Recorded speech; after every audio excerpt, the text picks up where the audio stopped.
This program is brought to you by cable franchise fees and generous donations from viewers like you.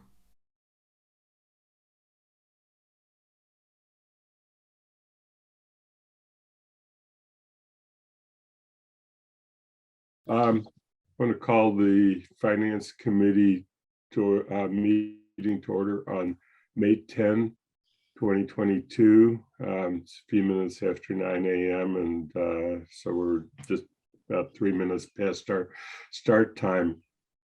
Pursuant to Chapter 20 of the Acts of 2021, extended by Chapter 22 of the Acts of 2022, this meeting is conducted via remote means. Members of the public who wish to access the meeting may do so by Zoom or by telephone. No in-person attendance of members of the public is being permitted, but it is a Zoom meeting, but every effort will be made to ensure that the public can adequately access the proceedings in real time via technological means. So what we want to do as the standard procedure is that I will go through members of the committee and make sure that everybody can hear me and we can hear them, and then trying to see if you may need to call a meeting of the council. Lynn, have you counted? I only have Anna here. So right now we don't have a quorum of the council. Okay. Keep an eye on it, and if we have to, alert me if we have to pause the meeting in order to convene the meeting. As far as Anna, she can participate fully, as is our practice. But Anna, let me just mention, we're going to do some other things first before we get to capital. So if you need to kind of focus while you're waiting, that's fine. Thank you. Okay, so let me go through the list. Lynn? Present.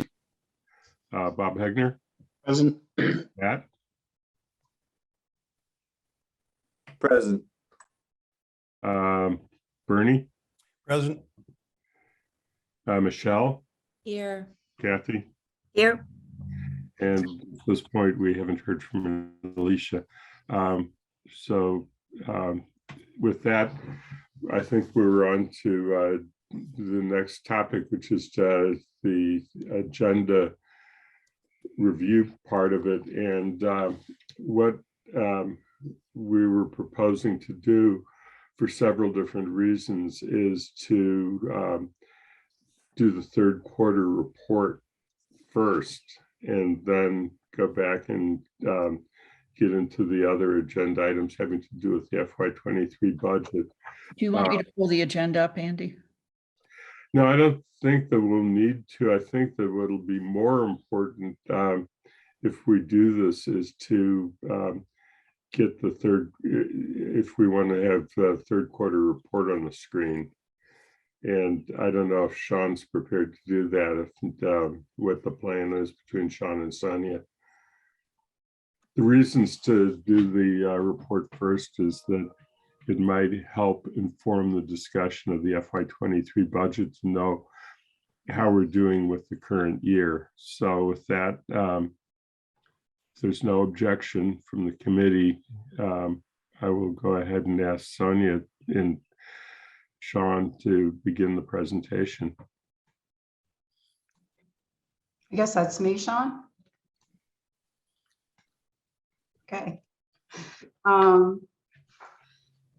Thanks for the opportunity to present the third quarter report to everybody. On the general fund side, we'll go through the revenues first. Most of the revenues have already hit their budgeted amounts, and others are just timing of when they will come in. But again, I want to remind everybody, this is revenues coming in at a much lower budget estimate than we normally have. Can I just pause you for just a moment, Sonia? Alicia Walker has joined the meeting. Andy, do you want to check that she can be heard? Yeah, Alicia, welcome to the meeting, and I do note that it might be your birthday according to Facebook. So happy birthday. Can you hear Yes, and thank you, Andy. it? Okay. So we just started, and we are going with the third quarter report first, because how we're doing with the current year has several ways that it might affect later discussions. Sonia had just started. So Sonia, back to you. Okay. So as I mentioned, the general fund, most revenues have already hit their budgeted amounts, but it's of a much lower budget than we normally have. Cherry Hill is at, I just point out, Cherry Hill is at 100.4% collected. However, this was a significantly reduced budget. I'm just going to hit on a few of these. Investment income has done well. Licenses and permits have remained strong due to development around town, if I can get it out. Other excise like hotel, motel, meals tax are doing better than we anticipated. However, cannabis has dropped significantly. We're only at 50% collected to date. We're at approximately 96,000 so far. And last year and the year before at this time, last year we were at 150, and the year before was about 160. So, and that's due to one of the establishments dropping off from recreational to medical. I'm not sure which one. I'm sure Sean can let you know that. Property tax and state aid are all where they should be. On the expense side, budgets are being hit pretty hard with a lot of these cost escalations. So our budgets are really tight right now. The last quarter, we're going to need to watch them very carefully. And this is for all budgets, including, I mean, some have surplus in there because they've had vacancies and stuff in there, but a lot of the operating budgets themselves are being overspent. Knowing that there's going to be savings in the salary side. Just want to make that clear. But this is also true of the enterprise funds on the expense side. And we expect fuel and utility costs to go up. So we have 3.9 payrolls left to do so far this final quarter. So we're watching all this and watching all the expense line items. The revenues on the enterprise funds the percentages look really good at 75 and 70% expended. However, there are some large debt payments that haven't been made yet. Those are due in June. So once those go out, these percentages will change. Transportation fund is a little behind, but better than last year. But again, it's a reduced budget. Again, cost escalations have affected the expense side of those budgets. Solid waste and transportation are tight, but they're doing okay. I go too fast. Okay, that's it. That's my story. Okay, I'll have two questions, and then I'm going to see. I will keep an eye out for people who raise hands about other questions. The first question that I had was, usually we have ended the year because of very careful budgeting at the beginning of the year, where we're cautious in amounts that we budget both on revenue and expense, that we end the year with a surplus for the budget, which then helps us with our free cash balance, and allows us to make transfers, including last year to the reparations in addition to stabilization funds. Are we in a position this year where we might end up in a different situation than prior years?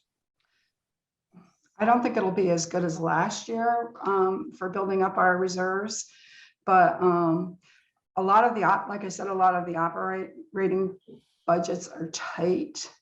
So I don't know how that's going to end up at this year. And we are going to return some money. It just won't be like it was last year. I forget what it was last year. It was quite a bit on the expense side. On the revenue side, we seem to be doing well. Like I said, a lot of them are already met. So there'll probably be some excess revenue for this year. Sonia, can I add to that real quick? Sure. One other thing that will be in this year that's unusual, and we talked about it when we were talking about the track and ways to fund the track, is the regional assessment. Right. That's normally zero variance on the expense side. Whatever, we budget the exact assessment and then we pay that assessment to the region. Because they exceeded their E&D last year, they're reducing our assessment this year by $400,000. So we'll have a $400,000 variance in our regional assessment. So that shows up on the expense side for us. But just to point that out, that'll be an unusual item this year. Yeah, thanks for reminding me of that, Sean.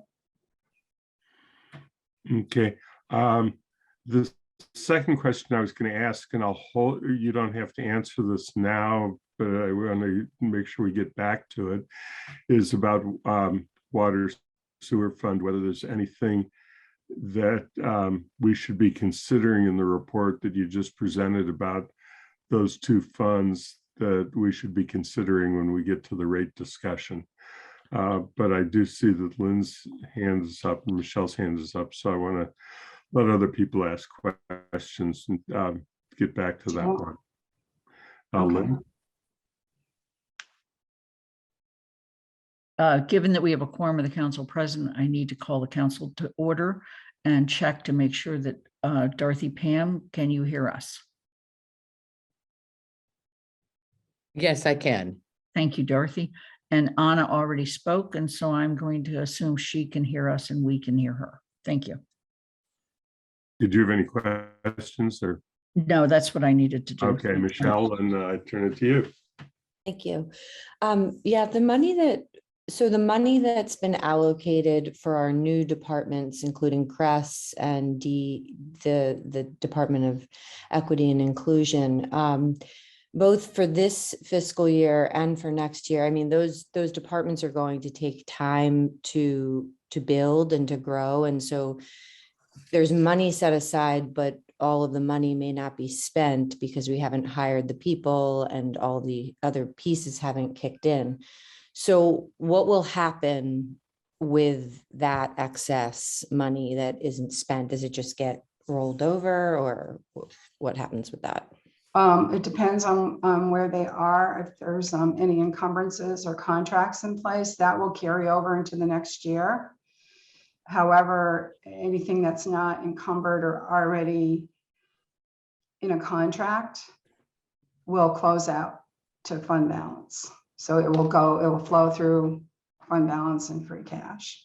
It's operating budgets are for 1 year only, unless there's commitments beyond that. Okay, yeah, I was just talking to a community member who sort of alerted me to that, who said, basically there's money that's been allocated for these things, but we haven't made hires. It's not going to be. So I just wanted to clarify where that money would go. Thank you. And the other thing I'll just add to that is, so if there's a overage or a budget deficit in another area within that area, if there's savings in that line, it would go to offset that first. So, individual line items don't really flow to free cash. It's really the sum of everything that flows to free cash. But you can see on this one I have on the screen, you can see the community responder program, the 170. There's no expenses because we've been able to charge, use the earmark that we receive, the DPH grant, and a little bit of ARPA for anything we've needed so far. So is there a way to sort of get a better understanding of where you think we'll be at the end of the year with respect to these new line items and comparing them to what has been expended based on hirings and other expenses associated? There is, but it won't be for a while. I mean, I just sent out the year-end process letter to all the departments. where they're gonna have to tell me how many more electric bills they have to pay through the end of the year, you know, what their normal expenditures are, what outstanding. We haven't, the way we do fuel for this public safety is it all gets delivered to one place and it gets allocated out to all of the operating budgets. That hasn't been done yet. So I would be really trying to do that. And I just want to point out that free cash is not a real simple calculation. It isn't, you know, what turns back or the extra revenue. It also takes into consideration accounts receivable. So I just want you to know, it's not like 1, 2, 3, here's our bottom line here. We still have to go through the state there, you know, they'll hit us for little things or things we might not have missed. So I just want to remind everybody of that. It's not a simple. And one other thing in regards to the community responder program. So we do have expenses now, just so everyone knows, this reports through March 31st. So since that time, we've hired a director. And so there will be, yeah. So there have been some expenses and there will be future expenses depending on the timing of when they hire the other positions. Mm-hmm. Thank you. Yeah, there's a whole process of Department of Revenue has to certify the amount of our free cash so that we don't know and can't use free cash until it has been certified by DOR. It usually happens around November or so, but you know, it's a slightly moving target. Yeah, I can guess in July at the end of the fiscal year, but it's not final until almost the second quarter. Lynn, your hand is up. So Yeah, just a comment on the marijuana.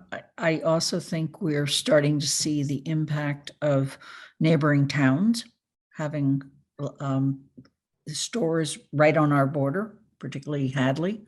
So that I don't think it's just because, I think it's Rise that decided to go all medical.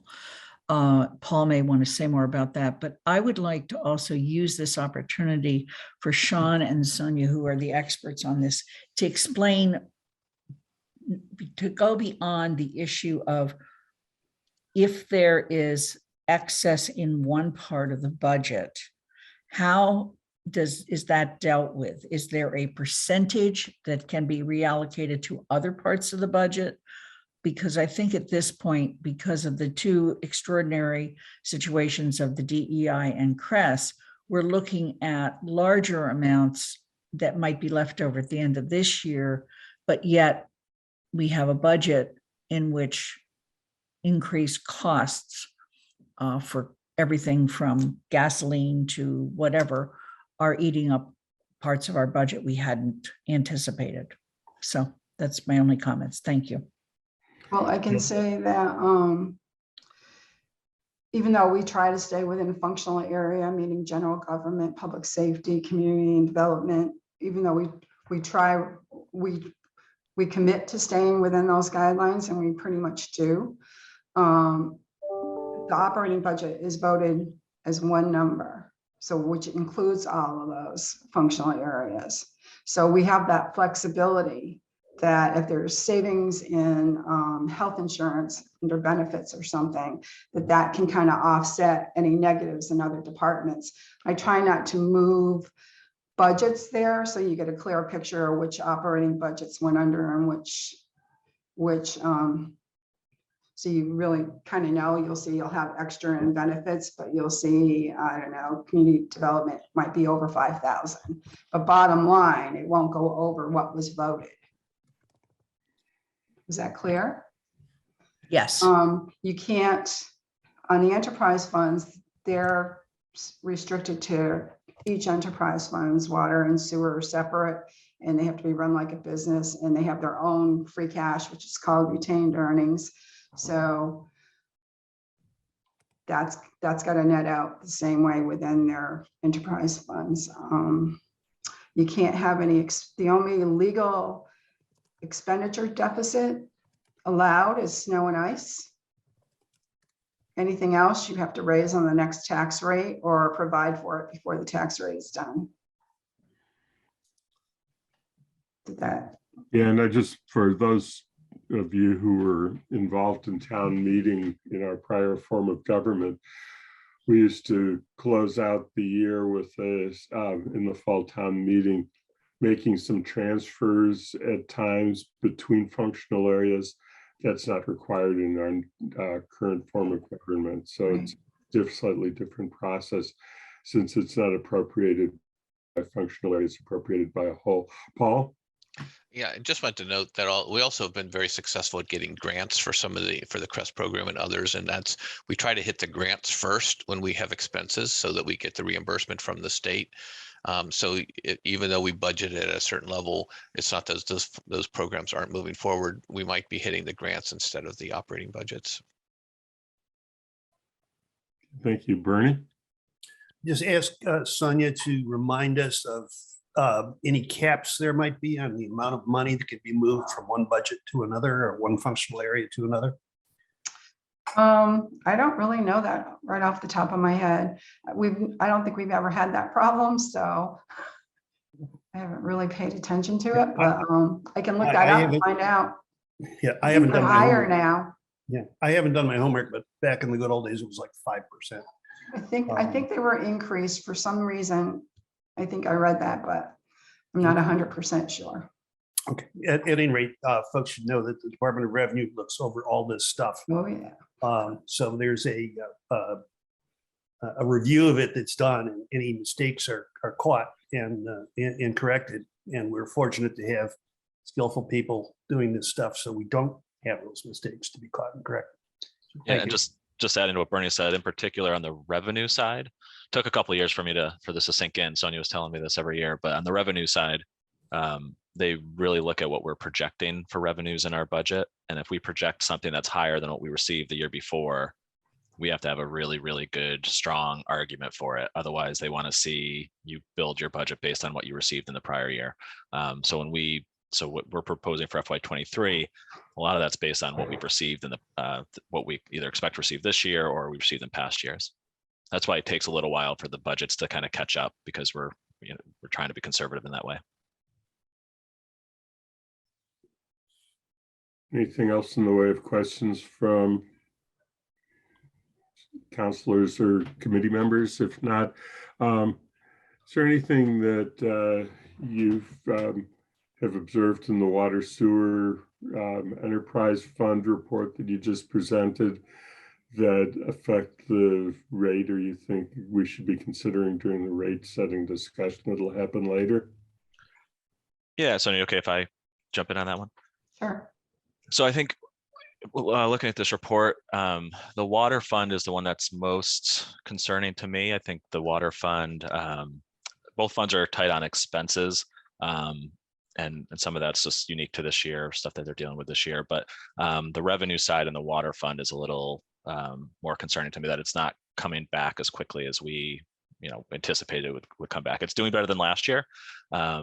It's not way behind, but I think it was at 72% or 71%, somewhere in that range. We were hoping it would come back, beat our budget target and come back even faster. So I would just raise that flag as something that we'll continue to monitor, is how quickly water consumption comes back.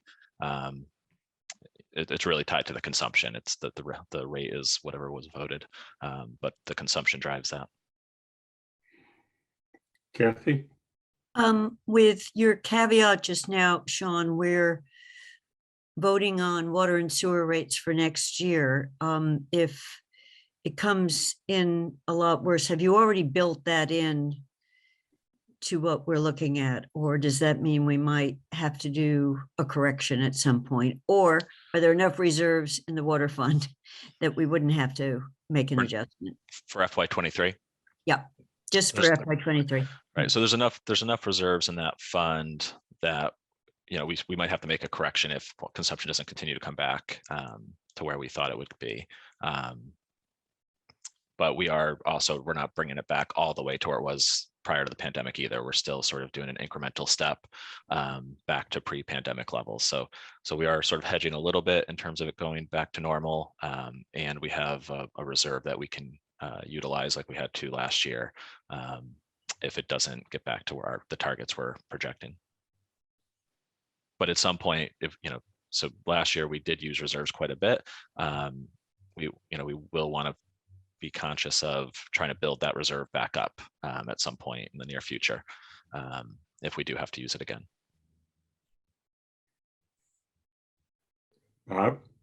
Yeah, I just wanted to confirm that we do have the ability to adjust the rates, the water and sewer rates during the fiscal year. Is that correct?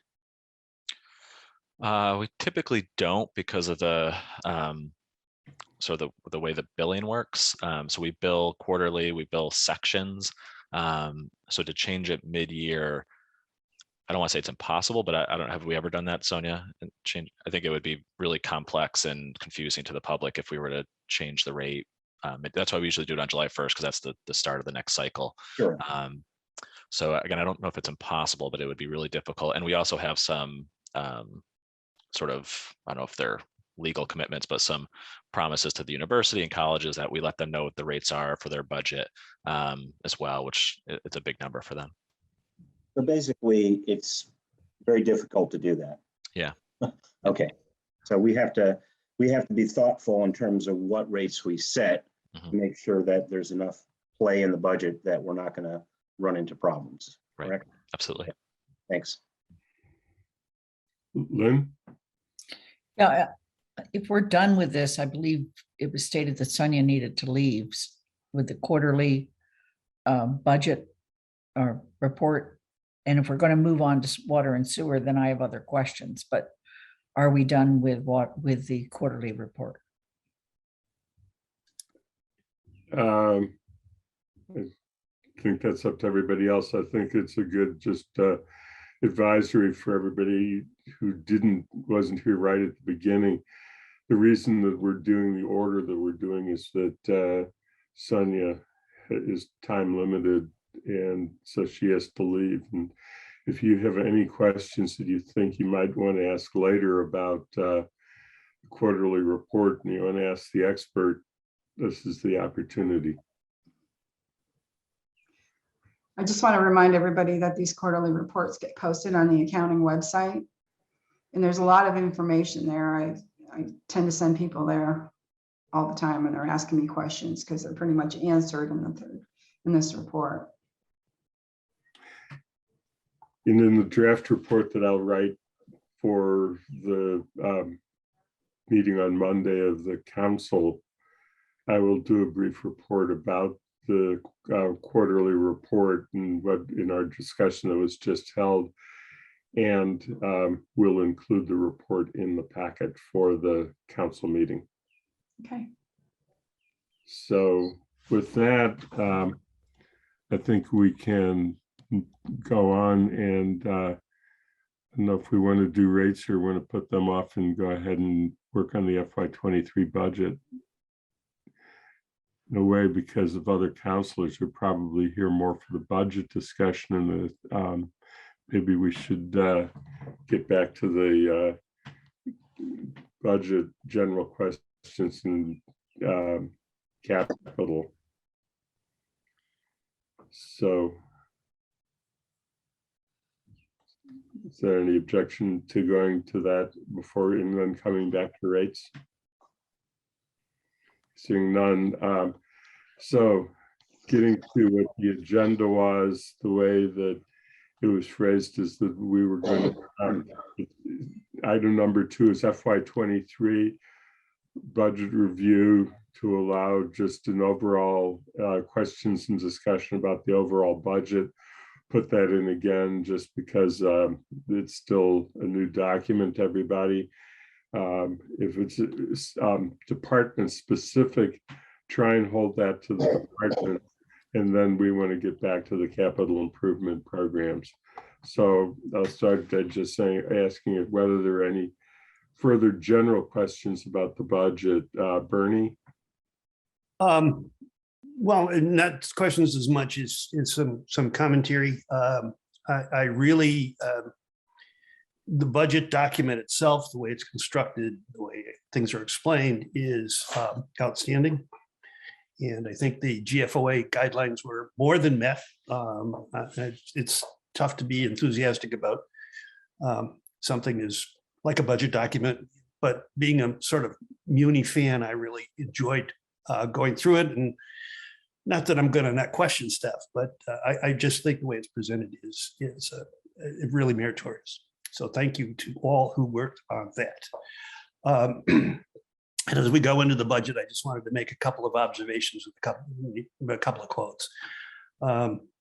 David Plouffe, who's one of Obama's campaign managers and counselors, did a lot of municipal work, and he used to advise people who were running for mayor or council that you can be as visionary as you want, but remember, you've got to pick up the trash and fill the potholes. And I think that's something we really need to keep in mind as we go through this document and go through our discussions. We got to make sure the basics are covered, because those benefit every single person in Amherst, and there are expectations about that. Some of the stuff is pretty prosaic, but people do expect to have those services. The other quote is from, I'll attribute to Stan Rosenberg. Politics is a lot more fun when you have money to spend. As we look forward, we're not going to have a lot of money to spend. We're going to have a lot of need, but not necessarily a lot of money. So this will probably not be fun, but we're going to have to go through it and go through it thoroughly. So thank you, everybody. Thank you, Bernie. That was helpful. As a reminder, Lynn. Bob has his hand up before me. Okay, Bob. All right, thanks. Sean, it would be helpful. I've been looking through the budget, and especially on the page 46, the revenue expenditure summary and the long range financial outlook, and I can't see the recovery funds, the ARPA and the ESSER funds in there. And can you tell me what line item they're in and how I can tell? I'm concerned about not only how much of our budget this year is through those funds, but as we go, especially on page 48 and 49, the long range outlook, as those funds get used, where does that show up in the budget? Yeah, that's a great question. Before I answer that real quickly, I just want to confirm, did everybody get their budget book that wanted one? I know they were going out for delivery yesterday. I don't think finance committee members got them yet, but Angela's working on it. Okay, great. So ARPA is not in there at all. So this is just general fund. ARPA is, we treat that like a grant, so that's a separate fund. Okay. We did put a separate section below explaining what ARPA, kind of outlining the ARPA uses, but I get your your larger point. It would be helpful to have a sense of what are we funding from ARPA that's ongoing, and what is the plan for phasing that back in. So I can put something together for maybe by the time we get to the kind of recap that I can share with everybody that shows what that is. I mean, the major thing that we have committed to are the 4 firefighter positions that we're funding those from ARPA. We're going to do that for the next couple of years. And then I think it's FY25 or FY26 that we would fold them back into the operating budget. We would have to do that within our, whatever the operating budget guidance is for that year. So it would stick to what's being shown here unless the guidance is higher that year. But I get why that would be helpful. So I'll put that together. Thank you. Lynn? A couple things. First of all, Andy, I think it would be useful at this time to just remind people of what the charter allows us to do with the budget and what it doesn't allow us to do with the budget. Because some people are new to the council, and even those of us that have been on the council need to be reminded annually about how we have to look at a budget. The second thing is, I had an opportunity yesterday to attend a hearing. It was basically on essentially ARPA spending. In this case, I was particularly there because of the centennial hearing. But I'm hearing people on from other cities and towns and associations sound an alarm about getting your ARPA money committed and spent down because of concern of the flip in the House and Senate, and the possibility that they might start recalling money that's not spent. the other thing I observe is that as much as we have made commitments way back in the fall regarding our ARPA funds, if we really look at how much we've spent, I think it would be useful to understand how fast are we spending it down. So it may be just a warning to the town and to all of us that as we look at the town's needs, and I do mean the town's needs, that we look at, looking at that balance we have left in ARPA and deciding where we're going to commit it sooner rather than later, so that we're not sitting on money 2 years from now that's still not spent. Yeah. My only comments. Thank you. Can I add to that, Andy? Yes. So we've got about 9.5, 10 million of the ARPA fund sort of committed. It's not going to be spent within the next year. Some of large parts of the commitments are for affordable housing or for homelessness, things that we're moving as quickly as we can on them, but they just take time to use those types of funds. But we do have some funds that are not committed for anything at this point. Part of that was to see how this budget year ended, as potentially we did this a little bit last year. If our enterprise funds had deficits, if we had general fund deficits, we could potentially backfill it with ARPA. That's one of the allowable uses. And so we're still kind of waiting to see how that goes. And then the other thing we were kind of holding it for is just to see how Centennial played out as well. That was one big project that we knew there were going to be some concerns with. I think you've all received some of the positive news. I don't want to say it's definite, but optimistic outcomes around some potential grant funds in the State House Revolving Fund program that will help get the Centennial project back in line. So it's possible we may not need to use ARPA for that, which would be great. So I get your other. I think the plan all along was, if we don't need that money for Centennial or for some other deficit, that this fall we would be looking to conduct another process to allocate the remaining funds, whatever hasn't been committed yet. Okay, so I'm going to be straightforward and say that I think the elementary school needs to be high on that list. Thank you. The school building project, part of the elementary school. The school building project. Thank you, Andy, for that clarification. Yeah, the question I had for you, Lynn, is when you were at this hearing yesterday, was a discussion about spending of ARPA funds and the fear that it might be reclaimed, aimed at the state legislature's slowness about it committing its ARPA funds, or was it about local communities? It was all over the place. And I mean, this hearing, I was there for a very narrow thing, and everybody else that was there was for everything else out there. It was about a House bill. It was about the spending of the House bill. And it was to urge people to go ahead and have the legislature spend the money and not save it. So, yeah. Yeah, because that is a big separate tension. You may be hearing that at MMA as well, Andy. Yeah, I'm quite certain that I will. Michelle? Just following up on what Lynn said as a new person on this committee, as we're going through the budget, department by department, what is our role? Like, what do you expect from us? If basically what you're saying is that we can only go down, not up, what exactly are we doing in this dialogue? Anyone willing to take that?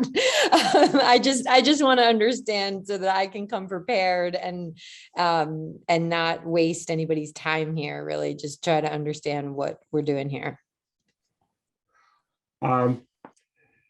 The charter and state law, which are tied together, because the charter was drafted consistent with what state law for budgeting in cities is, without coincidence, specifically says that the chief executive, mayor, or the town manager presents a budget, and that the council as it considers the budget, can reduce amounts in the budget, but cannot increase amounts in the budget, with that one exception having to do with schools, which is a separate topic. And I had sent out some information about that earlier so that people be aware that there is that exception that's incorporated both in our charter and in state law. That is why I have been, since we've had the council and chair of the committee, trying to get the council to think about what it wants to say to the town manager about our wishes and guidance in December or January, so before the budget is developed, because after the budget is developed, we can only consider it according to the charter and state law provisions. And there was one exception, and that was when we were talking about the CREST program, that we had some discussions, and some additional adjustments I think were made at that point. But in general, that was a rare, I think probably the only exception. And so I think that's probably the best I can do to respond to that. I think that it's very important that we understand what the cycle of the budget is and recognize that the guidelines have an important part, because that's where we can say something. Once we're at this stage of the budget, it is very difficult to make the changes that are needed, both in a legal and in a practical sense. Kathy? Andy, can I please ask a follow-up question to your response? Yes. Okay. Just from a process perspective, I don't understand why we wouldn't do this then earlier. It feels like we are going through something that's already been developed. And what I'm hearing you say is that there's not really anything we can do except reduce, although there was this exception for CREST to do that, which I think happened out of a dialogue that we had with the town manager and through the wishes of the council. So I guess I'm just trying to understand, is this genuinely a dialogue that we're having with the town manager and with Sean, where there's flexibility? And if not, then why don't we go through all of these departments earlier when the guidelines are being developed, so that meaningful conversation can happen about each of the departments? Andy, can I respond to that a little bit? Sure. So just taking the step back in the process. So we do the financial indicators in November, where we kind of give a forecast of what we're expecting. We started holding the budget forum at that point to allow sort of input before the budget gets developed, to have the sort of dialogue I think that you're describing, so that the town manager can hear that, and the council can also the council can hear that, because it's before they develop the budget guidelines. All that dialogue gets rolled into whatever the goals are and the budget guidelines that go to the town manager, and then we shape the budget, or he develops a budget that meets the goals of the council and meets the budget guidelines. When we get to this process, I would say this is more about evaluating that budget document and how it meets those goals and how it meets those budget guidelines. When you're hearing from departments, so part of it's so that you can confidently say to the public, you've reviewed every section of the budget that you've reviewed every department, you've asked questions, you've heard from them. And one of the things you'll see in the budget document is you'll be able to ask questions on it. If there's variances, you can dig into those and find out why there might be variances in certain departments. You'll see where there's been additions, programmatic additions that like for the CREST program or DEI, so we can talk about those. You'll see service levels. Sometimes that's, I'd say a lot of questions are around service levels to try to understand how how the activities of each department may be changing. There's some departments that are more interesting than others in that respect. Police have interesting service levels. The fire department has interesting service levels because it's really tied to their day-to-day. So I would say this process is more about understanding what's in the town manager's budget, how it aligns with the goals of the council, how it aligns with the budget guidelines, and then hearing from the department so that you can confidently say you've reviewed every part of the budget. Thank you, Sean. That's really helpful. Yeah, I guess there's one other thing that I would to Kathy, recognize Kathy, but in July, based upon prior experience and good practice, that's a good time immediately after the budget is adopted for the new year to look back on the process and what we thought about the process and what we would like to do going forward. And second piece to that is that this is we're a very important juncture in the history of the development of this process for Amherst, and that is that the first council served for 3 years, and it was in a little bit of a different status because when it was developing its guidelines for the year, it had been through the process before, except for the very first year. And it was the select board that kind of set the process off as opposed to the council. But, we developed something that in the first 3 years that was beginning to work well, but it needs adjustment because this is our first experience with new members of a council being elected, replacing people who are leaving the council, and how that might be accommodated into the process. Also, the fact that we're now going into 2-year cycles and no longer will have the 3-year council. That will not happen again. What we foresee as best practices. But I really think that's a July discussion. At this point, we need to go on with the budget review for now.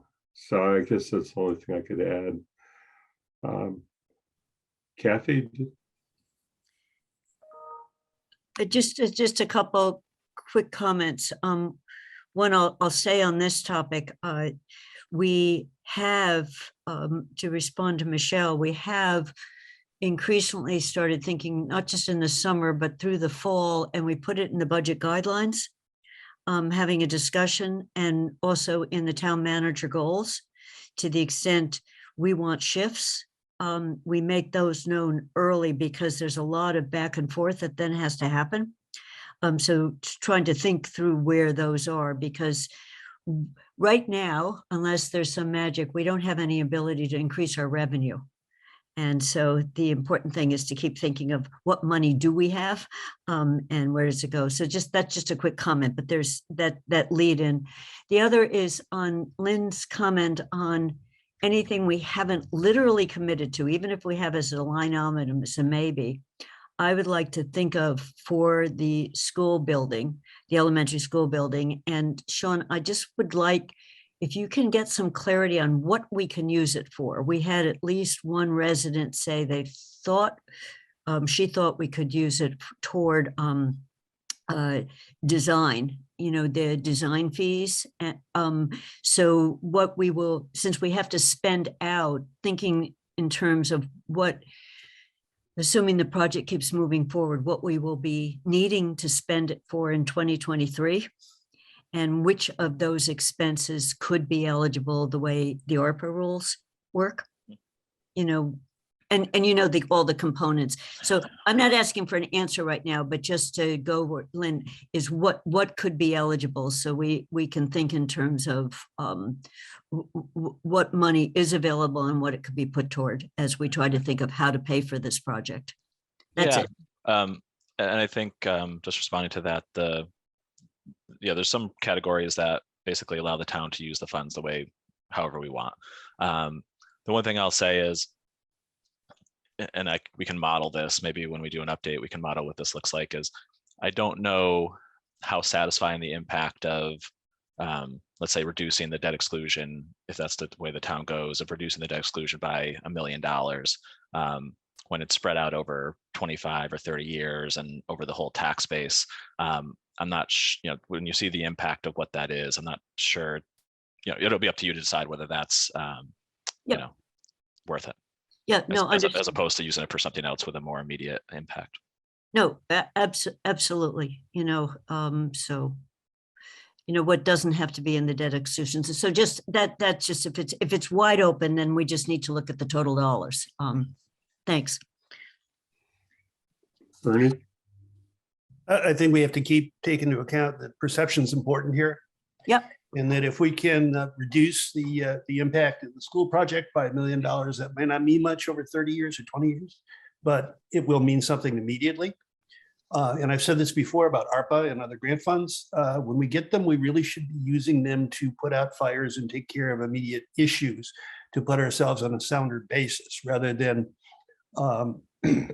looking at, we have to keep our eyes open for prospects in future needs. But I really think that this is an opportunity to take care of as much as we can, outstanding projects, outstanding expenses, and get ourselves on a firmer basis going forward so we can afford to build new programs. Okay. Anything else on the budget generally? Otherwise, we should turn over to the capital improvement plan. Sean, have you given thought as to how you want to present the discussion on the CIP? So I think we started it at the last meeting. I did the overview of the summary, and I did send out some follow-up documents about the sorter or the library, not sorter, the library shelving and the ladder truck. So I don't know if we just want to see if there's additional questions, or if anyone's had further time to look at it and have other questions. Happy to answer those. I can also bring it up if anybody wants to go through it again. Then, So I did take the opportunity to read particularly the one about the ladder truck. And but I also, I'm trying to look around. Anna, are you the only one here from JCPC? Kathy too. Kathy, I'm sorry. Okay, so I'd like to hear from Kathy and Anna, kind of a little bit more of the recap of the discussion at JCPC on that item. I actually found the memo quite compelling, particularly around the issue of being able to save lives, as well as, because the aerial is kind of taken care of, but the ability to transport equipment higher and also save lives is very compelling. But I would appreciate some more on that. Thank you. But one way or the other, we need to buy a new truck. Thank you. Yeah, Anna, I don't know whether you want to jump in on this. Go ahead, and then if there's anything, I'm sure you won't miss anything, but I'll add it at the end. This got raised, Lynn, sort of midway through. We had already agreed the need for the ladder truck, and then reading the Hampshire Gazette, it said Northampton was buying their ladder truck, new one, and the price difference came up. So that generated the memo. So we put it in, and you'll see the way we wrote up the JCPC report was it looked like this brought a lot more benefits to it. The reason we were paying more was what this equipment could do for us. It was more multi-use. So we basically left it to the town manager to talk more about it and make a decision. And so the decision is now to go for the full, and I'll just say one more thing. Way back when at one of the council retreats, the issue was raised not by a current councillor that Europe does ladder trucks differently than we do. And it turns out it looks more like the Northampton ladder truck, where it is basically a ladder. It can get you up, and then the pumper truck comes along with it. And that it was a question of the trucks are smaller that way. They fit better down narrow streets. There were some reasons for different ways of approaching equipment. We didn't weigh in on any of this. We really left it with it made sense that it could do this lift, it could do some other things, and that the expense looked like there was a rationale rather than saying go for the 1 million. So Anna, is that where, I mean, we didn't really come down on a do one versus the other. It was more, there was a rationale. Yeah. Yeah, I mean, I think really they're like Kathy said, that it was a justifiable difference, and that basically it's a platform versus a stick, right? And so it's safer for the firefighters to be on the platform. I believe the hose runs all the way up, so they don't have to carry it up with them. And that was one of the biggest difference in terms of speed to get to the fire, in terms of the benefits for our firefighters they felt were significant in that case. So I think, yes, we did choose to kind of leave that decision up to you all, which I apologize for doing that, but and with the town manager's input, but I think we understood by the end why they wanted the platform versus the stick. And we asked them about Northampton, and I actually ran into one of them the other day and re-asked the question. And they talked about how, the differences in building size is one factor there. While they can go, I believe they can go up to the same height. It's really the matter of safety for the person fighting the fire and ease of getting equipment up. There are some towns that have a preference for the stick ones versus the platform, like Boston. Apparently only exclusively buys those from tradition, but they didn't feel that was helpful for us, and they felt that a platform would be more would be safer and more effective for Amherst. So I want to be very clear. I support the decision and I support the purchase of this, having now looked at it for, I think, at least the last 4 years as a potential on the budget. I do want to ask, and I guess it would be Sean and Paul, I assume, just as with the ambulance, that once we actually go to order this, we may find that the cost escalates and you're going to have to come back for an additional appropriation. Would that be true?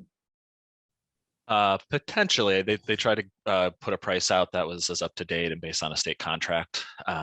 So there may be provisions in that state contract that allow price increases, but if you approve the budget, we have a cost escalation reserve in there. So so that potentially could help. But yeah, there's always that potential that the price could go up. Kathy?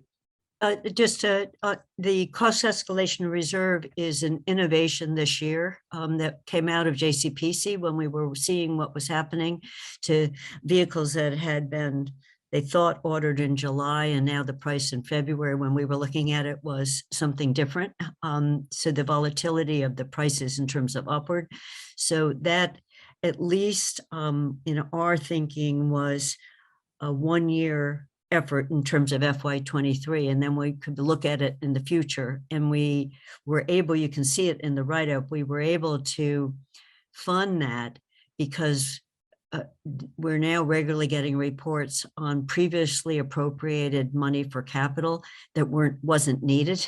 And the school said there's one that they could cancel out and we could repurpose. So we didn't have to shift around a lot of capital lines to get to that. So I don't know, Sean, on how much you're thinking. I guess we'll know in FY24 whether we still need that or not, or are we back to something more normal, that when you order something for a certain price, it actually is delivered at that price rather than at something higher. Yeah. So I had one other thing I did want to bring up, though, while my hand is up.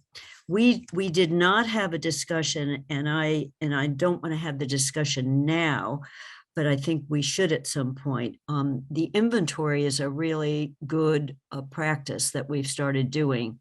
And we have what I would call surplus buildings listed. Literally, one is surplus in that we're about to knock it down. The old Hitchcock Center, it's scheduled for demolition. And so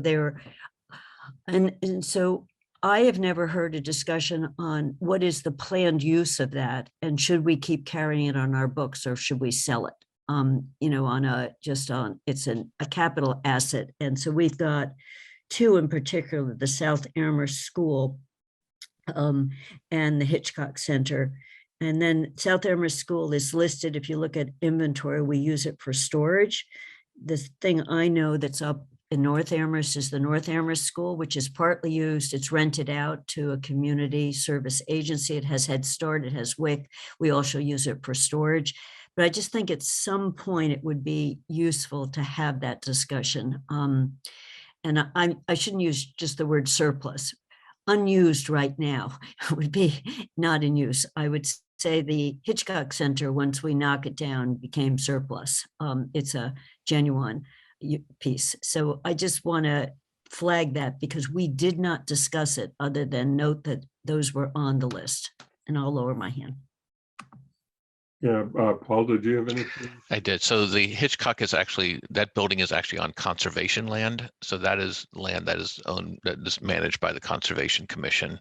So we can't like sell the land or do anything like that because it's in conservation. The other buildings, we do have a property surplus committee that looks at these properties when we're prepared to do something with them. They have identified a parcel that the Affordable Housing Trust is looking at. That's just a piece of land that the town owns in order to try and see if we can develop affordable housing on it on Strong Street.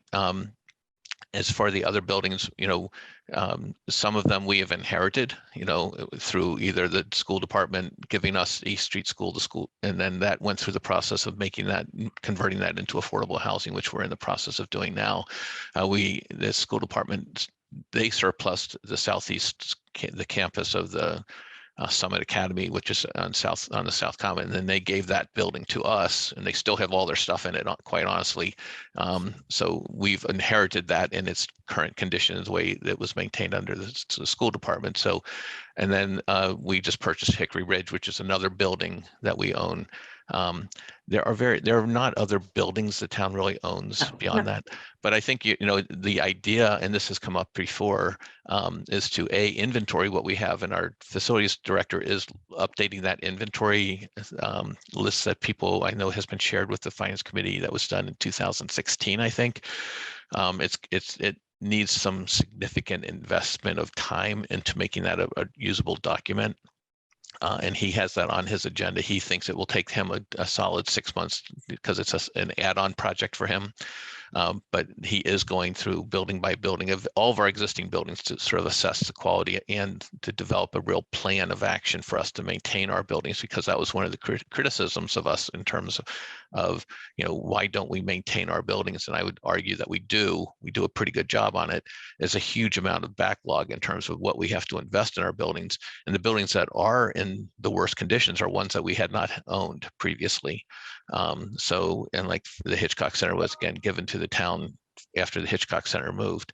So I think that's something I wanted to emphasize, that we do have a large need in terms of maintaining our existing buildings, and we're trying to quantify that, and we'll have that done during the course as we go through it. And I think, but the other thing we want to do, and the select board actually had said this, is if we've got property that's not performing, let's get rid of it. Let's put it on the tax rolls. Let's sell it to somebody. Let's get it. Let's put some housing on it, do something with it.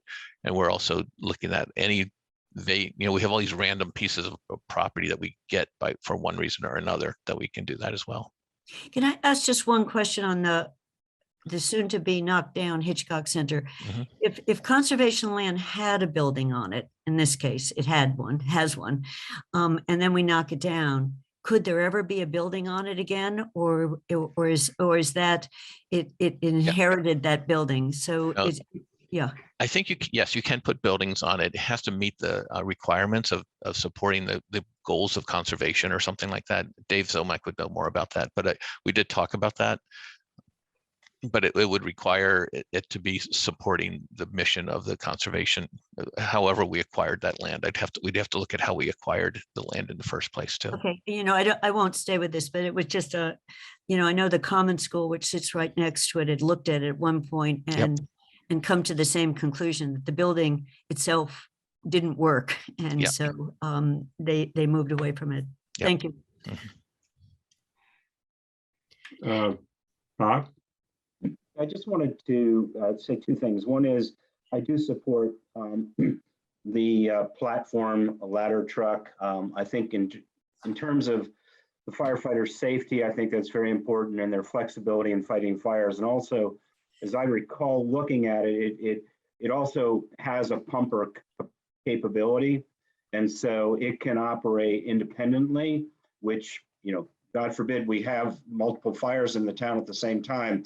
It might provide a lot of flexibility to the fire department. So I do support that.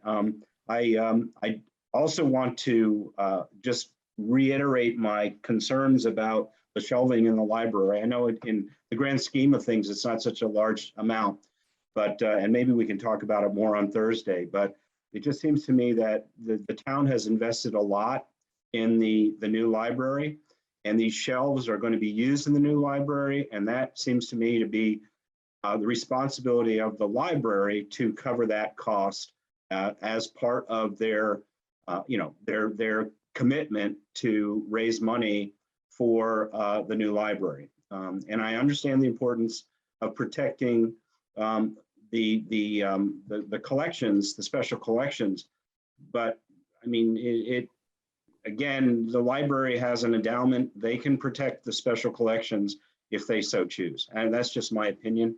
And you know, I will defer to JCPC if they want to fund it, but I just don't see that the library, given all the other needs in the town, it seems like the library should be able to cover that cost.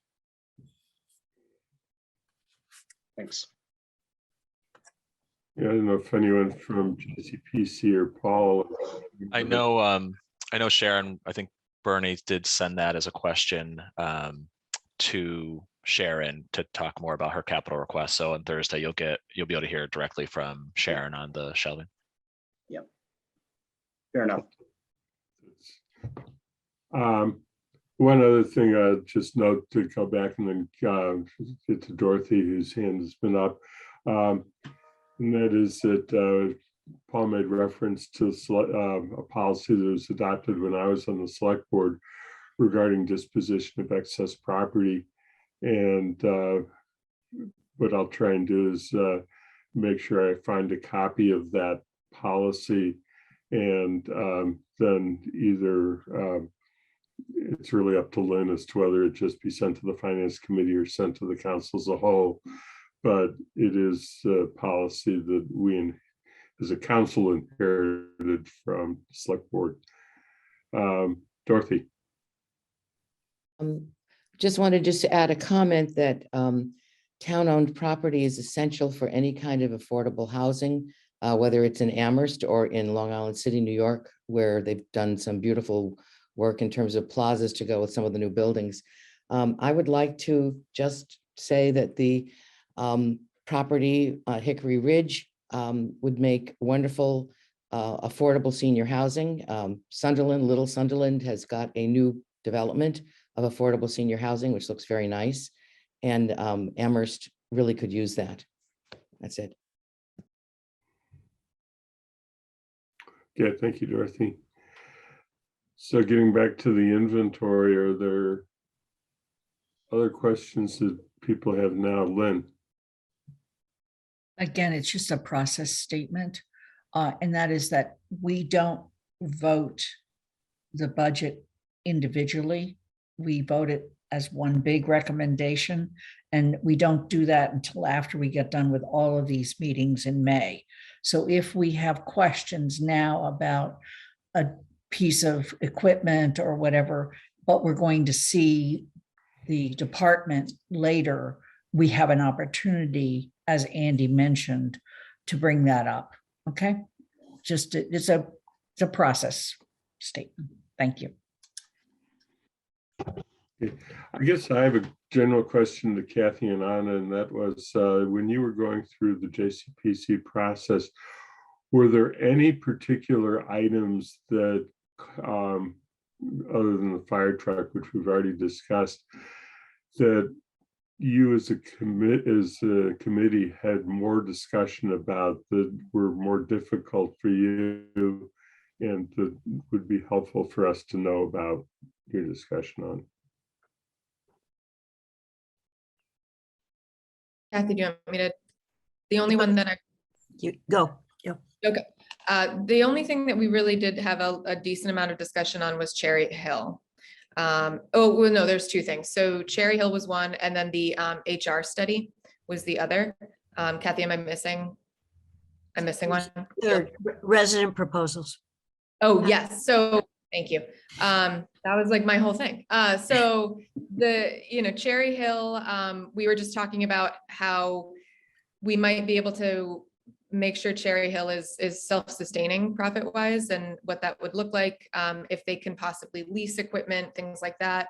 And that was something that I think Sean had, and I'll defer to Sean to have maybe a better memory than me, but the recreation director could look into for future years. We're not necessarily suggesting major changes right now, but it was something that as we look down the road, we want to make sure that we're being both equitable and accessible with Cherry Hill, especially given the relative inaccessibility of golf as a sport. And we need to make sure that fees are covering the cost to maintain and run. We'd like fees to cover the cost to maintain and run Cherry Hill. So that's a larger discussion that we'd like to have in the future down the road. The HR study and assessor study, this was kind of the technicality one where we were questioning how those were capital.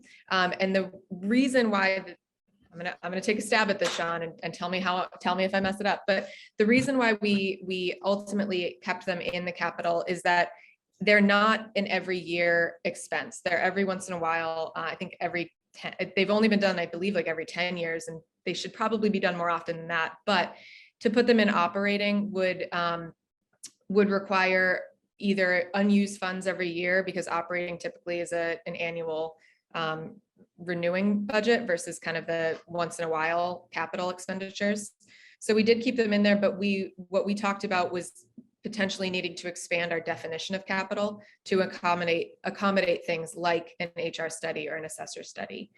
And then the last thing was the resident requests. And so this was something that prior to my time as a counselor, I was working with some folks who are in District 5 to submit a resident capital request, and it really was given the runaround. And I'd like to think I have a decent understanding of some of the systems and structures, and I still was bumped from place to place to place in terms of how to where it should go. And ultimately, it was not funded because it was not determined to be a necessarily something that should come from JCPC. The committee determined that should be coming from DPW. And so really the issue with it in the Transportation Advisory Committee. And so the issue with it is that the TAC they're advisory. They don't make ultimate decisions based on conversations with them. And there was a lot of confusion about who had the kind of authority and responsibility to say yes to resident projects similar to the one that was proposed this year. So what we agreed as a committee was to reconvene probably, I think, definitely after budget season, probably later in the summer or into the fall, to talk through the process for resident capital requests and make sure that they are going to the appropriate place, and make sure that we're doing right by our residents and not putting a form out there just for the sake of putting a form out there, but actually making it so that it's something that can be considered and can be ingrained in the process and make a difference. And if it can't, we need to rethink it and not put it in there if it's something that would never get passed. So those were Kathy, go ahead. No, Anna summarized perfectly the three issues, and just on the golf course, there were two pieces of equipment that were being proposed to be purchased, and those were withdrawn in favor of, can we find some repurposed equipment out there, that's not brand new, given that a bunch of golf courses have actually closed. Where did their equipment go? And it was both to say, should it operate self-sustaining, to take a look at that, and what is the plan? To have a plan that, are we committed to having the golf course? And just one of the points was made is the actual land is used all the time. It's a recreational area. So we also even discussed that instead of saying Cherry Hill Golf Course, it should say Cherry Hill recreation area, because signage was part of what the recreation area wanted to do. So it was a question of the use of that long-term and to come back with a plan. And the recreation director is fabulous. And he said, absolutely, that he knew this question was coming and he was going to come up with what's the vision. I would say we changed the definition of capital to fit with these studies. And it was also what Elna said, it's because they're often multi-year and that doesn't work well in an operating budget, that they're not finished in the year they're started. And the last is the resident proposal. And we'd seen, JCPC had seen this earlier. We often get resident proposals that have to do with roads in some way, crosswalks, sidewalks, turning road, doing some, and they get bumped around if they're not already on the DPW list or at the top of the TAC list, and so it's how do we handle them when residents think that they're coming directly to a committee for a decision and the committee's then deferring to something else? So that's, I think it's an ongoing issue, and I think there's a high value to these resident proposal as a slot, so I think the council and the town would be wise to keep that as a way of literally having a participation element, but we need to figure out sort of what I think you had to do in CPAC, Anna, also is someone comes to you with a proposal and you have to give them guidance on where to go before you can think about it. And we haven't been doing that with resident proposals. Those were the big issues, Andy, because the thing I said last week or last time we met, is the staff has done such a fabulous job of bringing us a balanced or nearly balanced budget, that we're not when we're looking at this, we're really looking at smaller items like the library shelving, Bob, rather than on how do we fill a $1 million deficit hole or $3 million deficit? Which of these deserving items do we push away? So we went through it. And the one other innovation, and the JCPC report talks about this a little bit more than the town managers in terms of kudos to the town, is our facility manager has started to broaden the scope of the facility management. So taking on the fire department. So really what Paul just said, what is the need? And so building that into an annual ask with a really careful thought of, it's the town hall building, it's the police station. And the fire department talked about how helpful that was to them, that they didn't have to think of a piece of equipment versus repairing something in the building, that someone was worried about the building over on another side. And so that broadening of the scope of what he's looking at and then coming to us with a big package. But the big package is very clearly outlined. This is what we're going to do with the money, I think is an innovation that's fabulous. And it's a credit to him and to all of you. I think that you put that together. It made thinking about maintenance. It puts the spotlight on maintenance and what are the specific. So Crocker Farm was in there, the school was in there, the North Amherst former school building. It was really an eclectic, a big group of buildings that he went through the plans for each of them. And it was a really good thing that we're doing that, I think. Thank you. Dorothy? I'm just going to speak as a man in the street, woman in the street. I think the idea of having a study be part of a capital budget is very, very bad. Capital is projects are supposed to be things that you can see, touch, or feel, or sell, or repurpose. And as far as taxpayers in the town, whenever they see the prices of these studies, they're appalled and shocked. And I think if you make a study a capital expense, that encourages them to be even more inflated in price. So I just wanted to make that comment. Thank you. Can I just add to that, or not add to it, but respond to that, Andy? So both of these studies, they will have to be bid out just on the price front. I just want to be clear that they'll have to be competitively procured. So there'll be efforts to obtain the best price. And Dorothy, these were very specific. The assessor needs to reassess houses. And we can't put it in the operating budget. So we're in this week because they don't do it in just 1 year. They do a schedule of them. And so they are one-time expenses, as Anna said. They're not a study to then go build a building, not a study to figure out what are we going to do with the following. And so the town has traditionally done it this way because of the difficulty of doing it any other way. And we're legally required to do it for assessors. They have to do it. So there's not a way of them carrying over the money. So they get half the work done, but then the rest of the work is the next year. We have this, an annual operating budget is 12 months. Capital can be spent over a couple years. So it's an odd way we treat what might otherwise be part of a department function, that every 5 years they have to do something. And we don't have a way of putting it into a budget that allows the work to get done, and we're legally required to do it. So we tried to write it that it's not all studies, it's not any study, it's a particular kind of study that's this one time required. So I don't know whether that answers, but that was the issue. We had a long discussion about this over multiple meetings on a discomfort with something that is it's legally required. So it is the way we budget operating is 1 year, capital can be more than 1 year. Right, I just think we can figure a way of changing the rules to make it work. I'm saying this in terms of taxpayers, they would be appalled.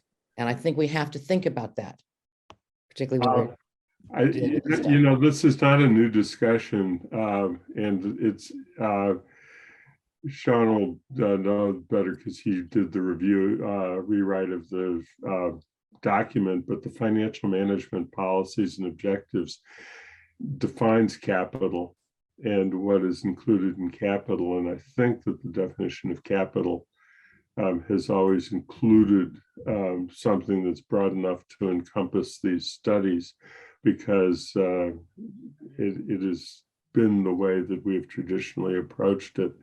The only other alternative would be to look for creation of a third category, and whether other municipalities have any models to work from. I don't know the answer to that question. Lynn? I can understand Dorothy's concern and confusion. Sorry about that. I can't do anything. I actually am glad both these studies are in here. I do urge us to find another way to refer to multiple year items that are not capital.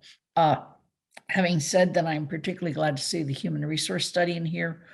We are facing, as is every other employer, a change in what salaries are looking like. And for us to remain competitive, we need to look at human resources. This is something that I had urged, and I'm delighted to see it here. I have to say, tongue in cheek, those of you that have talked about getting Cherry Hill to be self-sustaining, I feel like it's a broken record. Hopefully we could get there. And thank you for trying to reemphasize that yet again. You could probably go back to town meetings 20 or 30 years ago when we first purchased Cherry Hill and have this same discussion. So, and then finally with regard to the library shelves, like any other item that either goes into the library or goes into a school, an elementary school, Fort River and/or Wildwood at this time, I think we have to ask, can it be carried into the new school building? And/or is it something that has to be done in order to make this particular item work until we have a new building? I believe in the shelves, we've said that they can be moved to the new building and that would be the plan. But thank you. Andy, can I respond to that real quick? Yes.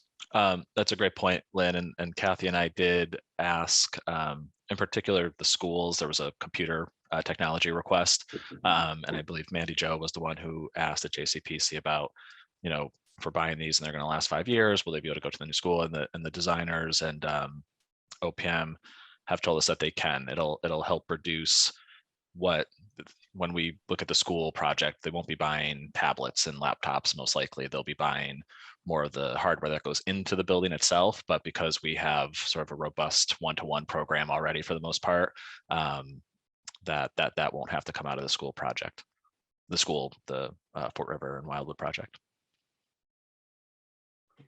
Thank you, Bernie.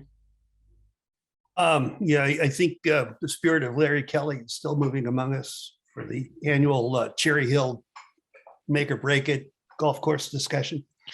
Having been through budget process in 5 towns, yeah, and having faced umpteen questions about why did the HR department budget suddenly spike up by 12%. I think it's better. It's obvious classic cases, goes back to when I was in JCPC and in other communities. What do you do with one-time only studies?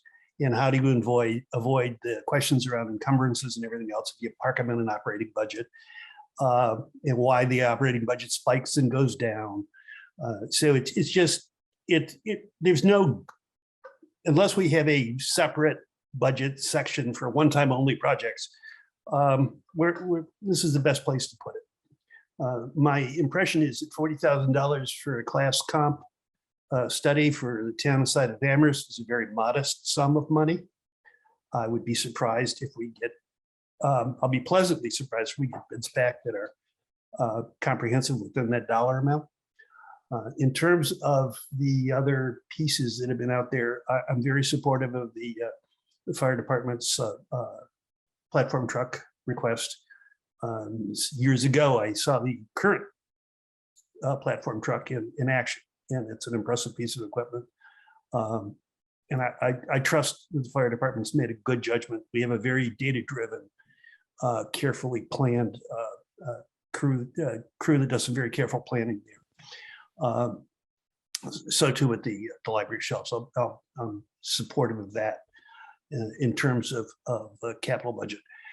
One thing that this discussion does suggest is that the town does need, and apparently we're doing the, Paul has launched that project, is we really need to take a look at where our public property is, what purposes it's used for. We also need to do some planning around future needs. It's something that towns in New England don't do well. We set aside property for conservation. We don't set aside property for future development, future use. So I think we need that. That's just one more thing to throw on the plate. Thanks. Okay, anything else on capital? Because where we're at is, I think the next step is that we have scheduled at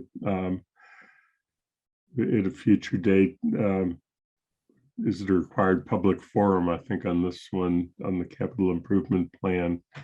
And then after that, we will see if there's any input that we'll want to consider. And we usually just include the vote on the capital improvement plan at the end when we're doing the operating budgets, because we want to hear from the public forum before we vote a recommendation. Kathy?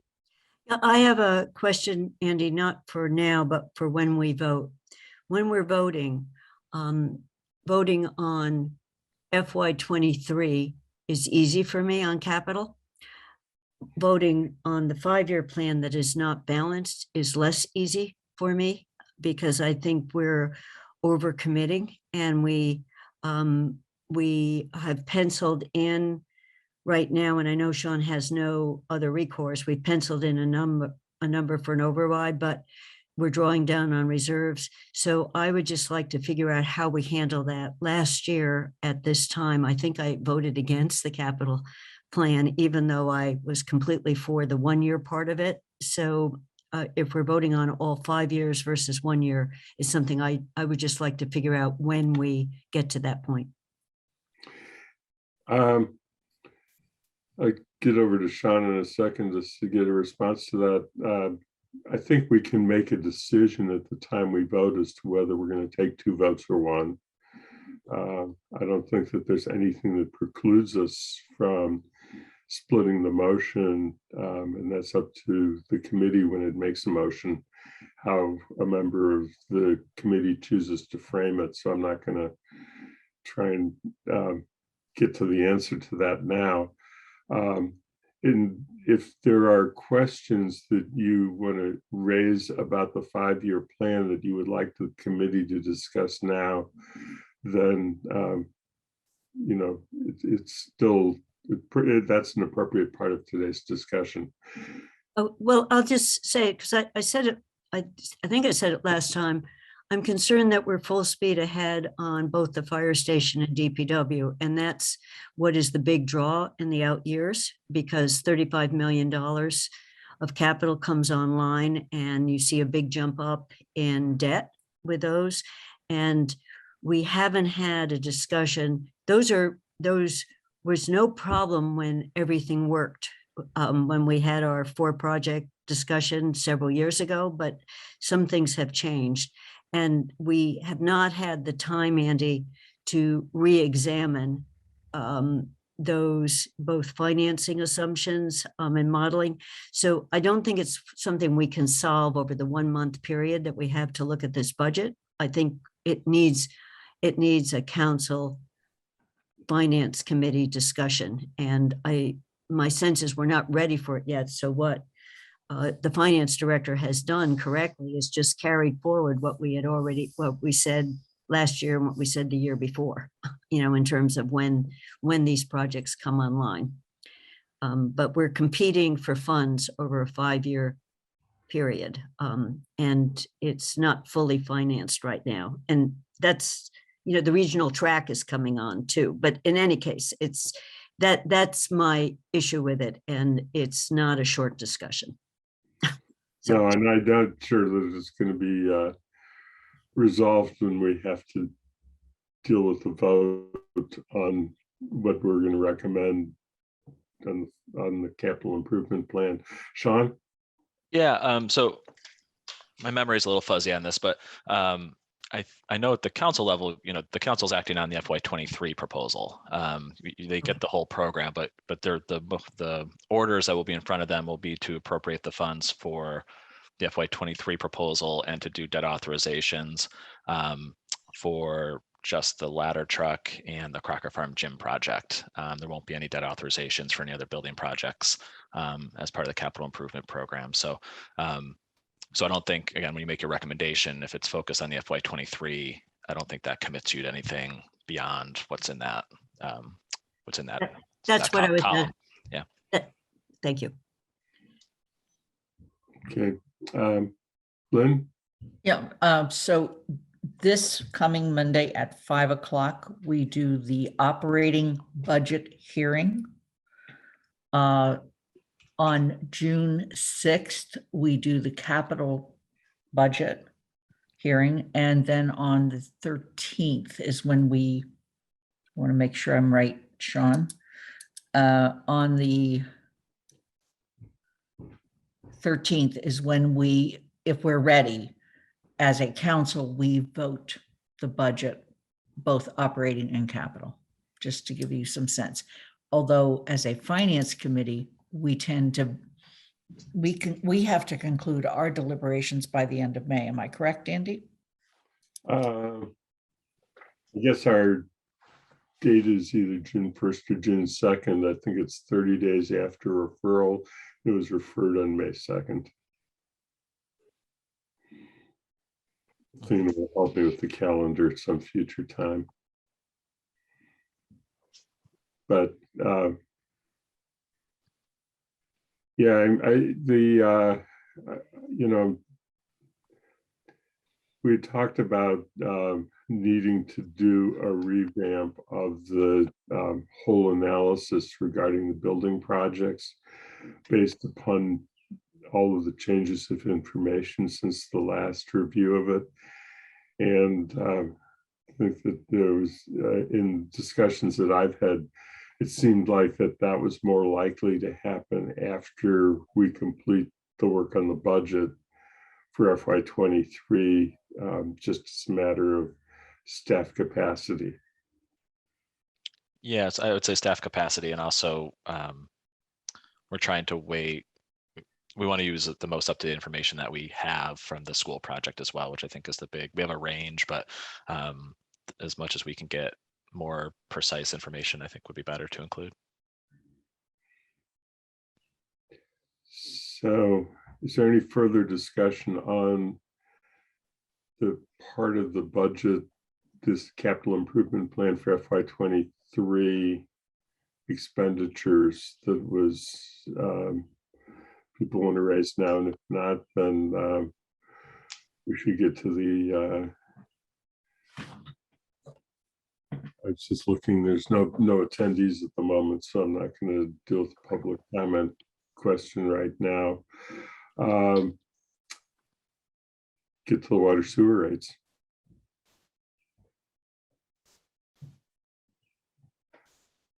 So there was a very specific proposal. It has been presented. I think there's a draft order, if I'm correct.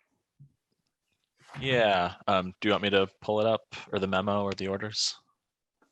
I think it's up to the, if the committee has any general questions now, otherwise we would be at a position, I think, of voting as to whether we're recommending orders. But I want to make sure that we don't rush that discussion if there are other questions first. Bob? Yeah, I just wanted to go over again the water rate, given that we have the uncertainty around where we're going to be at the end of the year.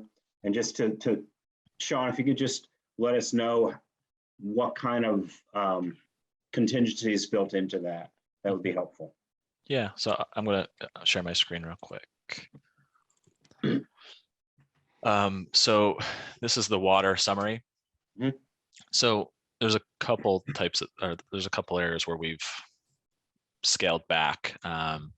So originally for FY23, when we were starting to look at our usage, we were going to go a little higher. We were going to, so this column right here where it says total usage. If you look at our history, we were in the 1.1 range, 1.8, 1.9 in that range. Sorry, 1.1 or 1.08. And, you know, when we talked to our DPW superintendent, there's a lot of construction going on in town, which will support higher consumption levels in the future between some of the developments at UMass, the developments that you see going around downtown. But even despite that, we decided to scale this number back for FY23 and the FY24 number. We were going to go higher for FY23, but we brought this back to a lower level.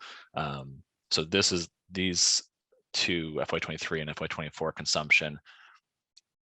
These are the areas we'll be monitoring very closely to see how we're doing and how we're progressing through the year. And we'll be able to, the good thing about water and sewer billing is every month we can kind of compare to history. We have a nice summary chart of year over year by month consumption. So we can get a sense very early on, are we kind of back in line with prior years? Are we still a little bit behind? And what we've seen this year is we are getting closer to being back in line with pre-pandemic levels, but there's some areas where it's not quite there. So that's one area. And then on the expense side, I'll just say, you know, we do have, we have $560,000 for capital. If the expense budget was in trouble, we might look to scale some of that back if we had to. Some of that's to maintain the water system and to make improvements to the water system. But if we were in a real bind, that would be one area we'd look at. I think the last thing I'll say is one thing that's not baked into any of this is any changes to the water and sewer regulations. So if there were to be any changes that were to result in higher capital costs because the town assumed greater responsibility for repairing the infrastructure, that has not been factored in. And you can see our, sorry, one last thing, the reserve as of to start this year was 1.4 million. Right. Presumably any change in the regulations or what the town is covering wouldn't take effect until FY24, correct? I think that's part of the discussion is the timeline. And I think that would be one thing, we would advocate for is any changes would coincide with potentially a rate increase as well, if it was gonna mean more costs. Okay, thanks. This is helpful. Lynn? Yeah, so we've gotten a couple different pieces of news regarding Centennial. I'd like if you could review that. Mhm. Tell me if that's in here. And also, I know we're shovel ready, but have we actually gone out to bid? Yeah. So what's in here is what has been authorized by the council. So it's there's an $11 million sort of construction authorization, and then there was money prior to that that was for design and engineering. So only what's been authorized is in here in that current debt when you see the real big jump in FY24. So since those authorizations, because of the same thing everyone's seeing with other projects, cost escalation has driven that those estimates up to, we've heard between 17, 18, somewhere in that range, potentially 18 million. So we've been, as we've said in some of these memos in the past, we've been looking for alternative sources to try to get back down to what was authorized. So one piece of information we just got very recently was that we're in the queue for I'll probably get this one wrong. There's two state revolving funds. So I think we're in the clean drinking water one, which basically they finance it. And we were in that program for $14 million because at the time we applied for it, that's what the cost estimates were at. So we're in that program at $14 million, or we're in the queue for $14 million. If that's successful and that proceeds as planned, that would finance that portion of the project at a very favorable interest rate. Interest rates better than what we would get on the open market right now. And there potentially would also be some loan forgiveness in the range of 20% or so. So that would go a long way towards closing the gap. And then the other piece of news that we received was that the governor proposed a bill, and in that bill was funding. It must have been from a prior application. Town manager may know more about this, but we were in there for $3.5 million or so for Centennial through the Mass Works program. And that's not, as far as I know, that's not approved yet. It's just a bill.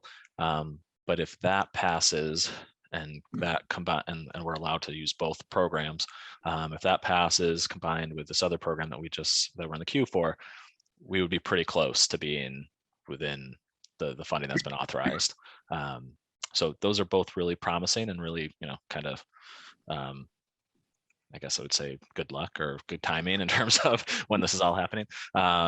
And then I think your last question was, where are we in terms of construction? So now that we're in, so they're ready to bid it out potentially this summer or in the fall. The plans are pretty close. Some of that timing may now depend on the programs that we're in and making sure that we're following whatever guidance they have in terms of when costs would start. So we have to dig into that a little more, but they are ready to bid it out this summer if we're ready with the funding. And just one added thing on the state revolving fund, which is the $14 million loan, because we are a housing choice community, which means that we've done our fair share of affordable housing and have complied with everything the state wants us to do on affordable housing. We get an added bonus in terms of the benefit from that program. Right. And that could mean, that could be hundreds of thousands of dollars. I think it's a 0.5 percentage point off the interest rate. So when you apply that to 10 or $15 million, whatever gets financed over 20 years, that adds up. So that's one of the benefits of the town valuing affordable housing. Mm-hmm. And do you see with the bid supply chain issues, or we just don't know that yet? Supply chain issues in terms of the timing. We know the supply chain issues have already, that's why it's got up to 18 million. I haven't heard that yet. There could be. There's a lot of steel involved. There's a lot of concrete involved. Just to frame this is basically a big treatment plant with a building around it. It's really just a barn that holds a lot of equipment.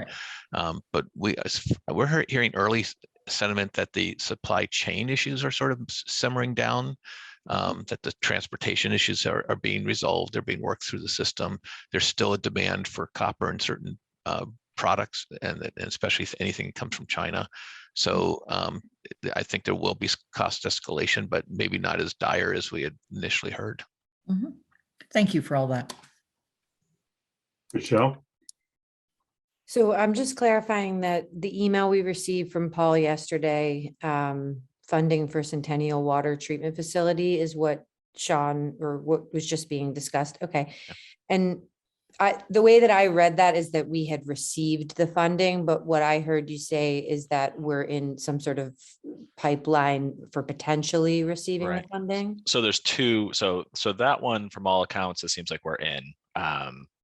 So that one, we're more confident about that we're in the program, and so we're going to take their lead now going forward as to what our next steps are. We have to submit an application with different pieces of information attached to it. But that one we feel pretty good about. It's the other one that was in the governor's proposal of how to use some unexpended ARPA money and some other funding sources. But that's really just a proposal, and it would still have to be approved and passed in order for the funding to come to us. That was the subject of the hearing that I was at yesterday. Okay. So we had put in a grant earlier, some time ago, for a Mass Works grant for $3.5 million. And then they sort of scooped that all up and said, hey, we can address all these things that we had in the queue, and we can throw them all in here. And then I think there's a debate over who gets to spend that money. Is the legislature going to actually act on it this year, or are they going to hold on it for another year, which would be problematic for us? And just to follow up, so if we are successful with that, does that impact what the proposal that you put forward? And if so, how does it impact it? So if we're successful in both of these, it will get us very close to sticking with the plan that you see in the memo, because again, that will get us back down to what was already authorized. Right now, the costs are coming in higher. So either way, we will likely have to come back to the council to authorize more funds, similar to the way the school project was, where there's grants and you have to be self-authorize the full amount, subject to reducing it by grant amounts received. We will likely have to come back to you all at some potentially in the near future to increase the authorization with the acknowledgement that we have these programs that would reduce the share of the town share. Got it. Okay, thank you so much. But that would, in the macro sense, not affect the rate calculation. Right. Dorothy? I need some help on the concept of loan forgiveness, because why couldn't they just do it up front? Could you run me through how that works? Yeah, so that's an area where I have to do more. So this is a new program to me. I don't know how often if the town's been in it in the near past. I don't think so. My understanding, but it could be wrong, so I have to do some more research, is that the amount we end up paying back will be the reduced amount. So it's not like at the end we pay the full amount, and at the end they just cut off some years. I think the amount that they finance will ultimately be the lower amount, but don't quote me on that because we still have to dig into this a little bit more. Okay, thank you. Lynn? You muted. Are we ready to have Sean put up the Orders? financial order? I think so. I mean, Then I'm ready to make a motion. okay. Could you put up the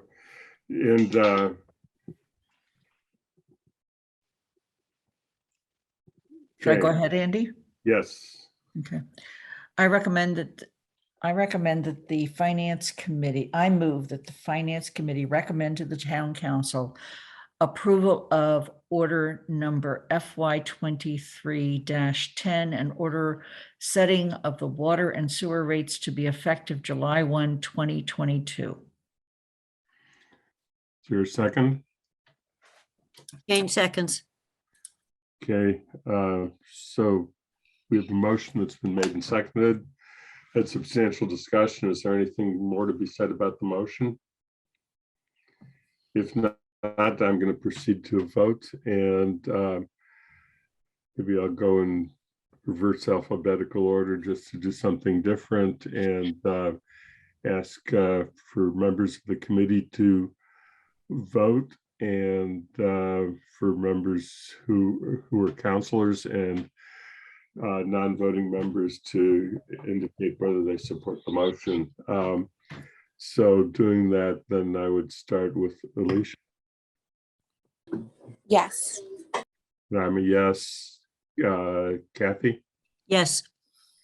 Michelle, Yes. Bernie, Support. Matt, Support. Bob, Support. Lynn. Aye. So we have a vote that's unanimous as from voting members 5-0, and all three members supporting, and the motion carries.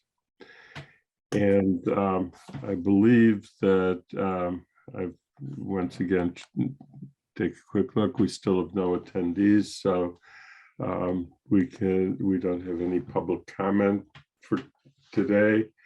That brings us to announcements and next agenda. And I think we know what the next agenda is. I think the important thing is to remember that if Sean's going to get any questions to the schools of the library, that he needs to get that today.